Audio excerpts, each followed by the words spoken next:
Hace algunos años, cuando sentías un dolor raro, lo normal era pedir cita con tu médico y esperar unos días para que te dijera qué podía ser.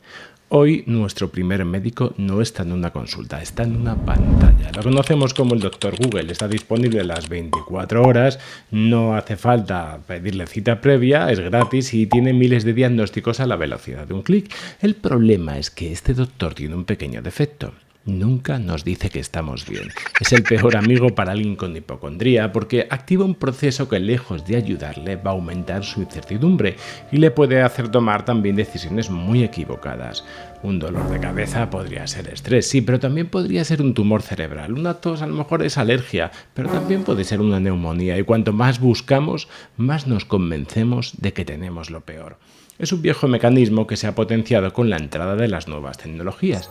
Empieza el círculo vicioso, entramos buscando tranquilidad y salimos con ansiedad. Hoy vamos a hablar de este fenómeno que cada vez afecta a más personas, la cibercondría. ¿Cómo está cambiando nuestra percepción de la salud con las nuevas tecnologías?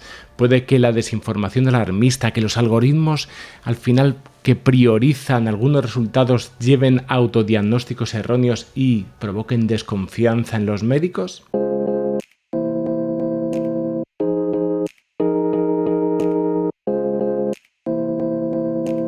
Mira esta noticia. Las personas que se preocupan excesivamente por su salud tienden a morir antes que las que no lo hacen, según un estudio reciente realizado en Suecia. ¿Te imaginas a alguien con una preocupación por su salud? ¿Qué le está aportando realmente esta noticia? Pues mira la cantidad de medios que publicaron al final todo esto. Los titulares, si os fijáis, nos están diciendo: atención, que la ansiedad causa la muerte. Pero si alguien hubiese leído a fondo mínimamente el estudio, estaría viendo que están indicando en realidad una asociación y no una causalidad. Que dos cosas pasen a la vez no significa que una sea causa de la otra. Por ejemplo, en los años 50, en pueblos de Europa, del norte de Europa, los investigadores vieron algo curioso. Los lugares con más cigüeñas tenían también más nacimientos. Si uno lo mira rápido pensaría, bueno, las cigüeñas traen a los bebés, pero no era así. La explicación real era que las zonas rurales tenían más cigüeñas y al mismo tiempo las familias eran más grandes. Ese, por cierto, es uno de los orígenes del mito de la cigüeña según algunos. Dos hechos que ocurren juntos no significa que uno cause al otro. Por un lado, podríamos plantear, por ejemplo, la situación de forma inversa. Y es que a lo mejor las personas con mayor riesgo biológico, es decir, que tengan un historial familiar de enfermedades, una predisposición quizá a tenerlas, podrían generar más ansiedad y no al revés.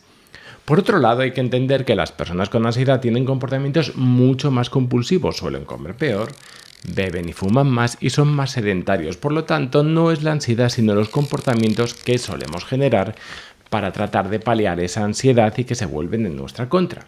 Además, los investigadores esperaban encontrar hasta 200.000 casos de hipocondría en Suecia, pero solo hallaron unos 4.000. Esto probablemente significa que el estudio no analizó a la mayoría de personas con ansiedad por la salud, sino solamente a un grupo muy reducido y extremo y grave, los que acabaron en hospitales o con diagnósticos psiquiátricos.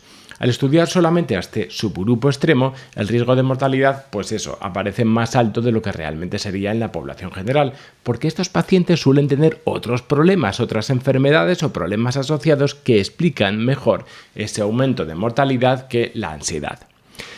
Así que leer este tipo de información no solamente te desinforma, sino que lejos de darte certezas va a darte más y más angustia.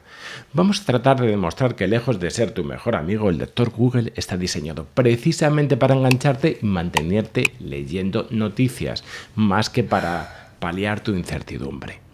La ironía es que la cibercondría no necesita enfermedad real para poder doler.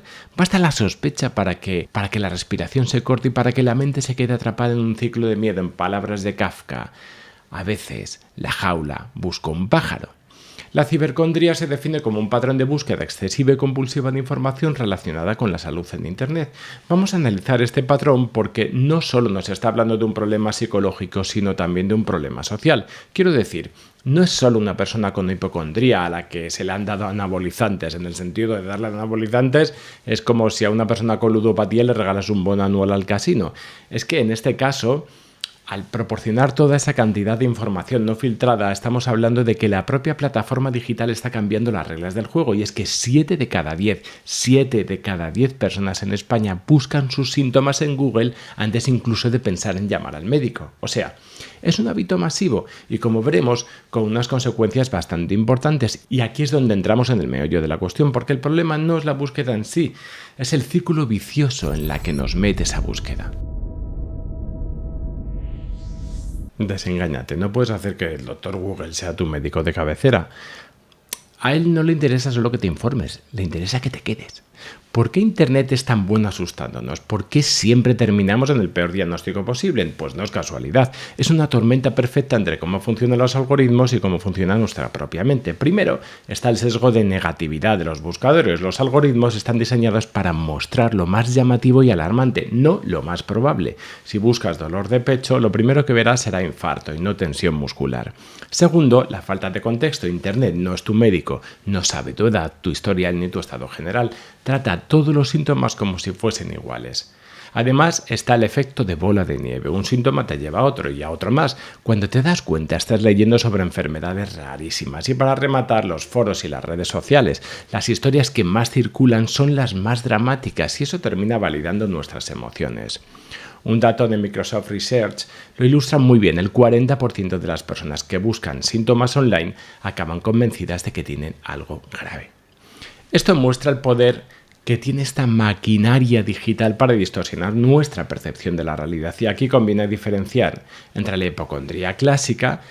En esta hipocondría, la preocupación nace de las sensaciones corporales y se busca al médico para confirmarlas. Pero en la cibercondría, en cambio, la preocupación se alimenta en Internet. El famoso doctor Google se convierte en la máxima autoridad y si el médico de carne y hueso a lo mejor dice algo distinto, empezamos a desconfiar porque ¿cómo puede saber esta persona que está enfrente de mí más que toda esa enciclopedia de información infinita? ¿Dónde está la línea entre una simple búsqueda y un problema real? Las señales de alarma al final son claras. Primero, a lo mejor pasas horas al día buscando síntomas. O puede que la ansiedad, lejos de disminuir, aumente con cada búsqueda, es decir, tu comportamiento no calma tu sed, sino que la aumenta. Además, puedes saltar constantemente de un diagnóstico terrible a otro. Lo que interesa son solo las confirmaciones a tus sospechas. Puedes no creer al médico cuando asegura que todo está bien. Descartas esa información porque no es congruente con tus expectativas previas. Y por último, puede que el tema acabe dominando pensamientos y conversaciones. Cuando se cruzan estas líneas, la búsqueda inocente se convierte en un círculo vicioso que ya no se queda en la pantalla, invade la vida diaria. La cibercondría, por cierto, no está reconocido como un diagnóstico formal en el DSM-5 ni la CIE-11. En cambio, se conceptualiza como un comportamiento que combina la preocupación por la salud, las conductas de comprobación y el uso compulsivo de Internet, o como una manifestación de la ansiedad por la salud o del trastorno de ansiedad por enfermedad. Una característica particularmente puñetera de la cibercondria es que la misma acción de buscar puede instigar factores psicosomáticos y eso magnifica la percepción de los síntomas físicos y además aumenta la convicción de que estás padeciendo una enfermedad. Pero quizá dos sean los aspectos más peligrosos del autodiagnóstico general. Primero, la automedicación. Un reporte del sector sanitario, Aegon, arroja que el 62,7% de quienes se automedican admiten haber primero usado información en Internet. España, por ejemplo, es el primer consumidor de ansiolíticos. Y luego está la desconfianza en el sistema sanitario. Las personas con cibercondría tienden a confiar más en los hallazgos online que en lo que dice su médico. Un estudio reciente de 2025 confirma que la desconfianza hacia el sistema sanitario aumenta la probabilidad de desarrollar cibercondría. En la práctica clínica esto se reduce en una erosión del vínculo médico-paciente, con pacientes muchas veces que llegan prearmados con diagnósticos de Google y menos abiertos a la exploración profesional. Dos preguntas finales. ¿Cómo impactó la pandemia de la COVID-19? Además, la cibercondría es más común entre los jóvenes que los que ya toman más talluditos. Pues durante la pandemia se observó un auge espectacular en términos relacionados con la salud digital. Tras la declaración de la pandemia, las búsquedas de telemedicina, telehealth, online doctor, etc. se dispararon abruptamente en varios medios. Sin embargo, esta oleada se fue diluyendo con el tiempo y muchas búsquedas volvieron, es cierto, a niveles prepandemia, salvo las apps de salud, que mantuvieron o incluso aumentaron su presencia.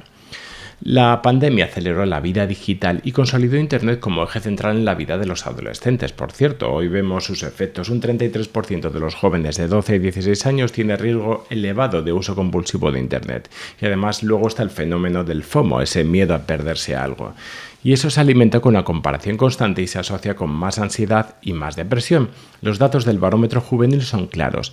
Más de la mitad reconoce problemas de concentración y tristeza frecuente y casi la mitad duerme mal. Todo ello repercute en pilares básicos como el rendimiento académico, la autoestima, que está distorsionada por filtros y redes, y el riesgo de ciberacoso. Además, pasar más de 3 horas al día en redes sociales duplica el riesgo de problemas de salud mental.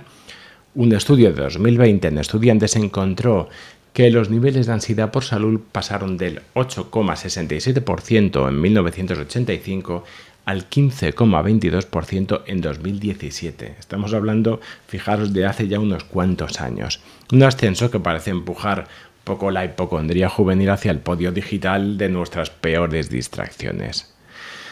Algunas reflexiones. Primero, sé muy consciente de que probablemente tu búsqueda no es inocente, sino una búsqueda de confirmación. Segundo, que aunque puedas sentir un alivio inmediato, la consecuencia es que vas a elevar tu rumiación. Rascarte ahora sí te produce un alivio, pero hacerlo de esa manera te destroza la piel.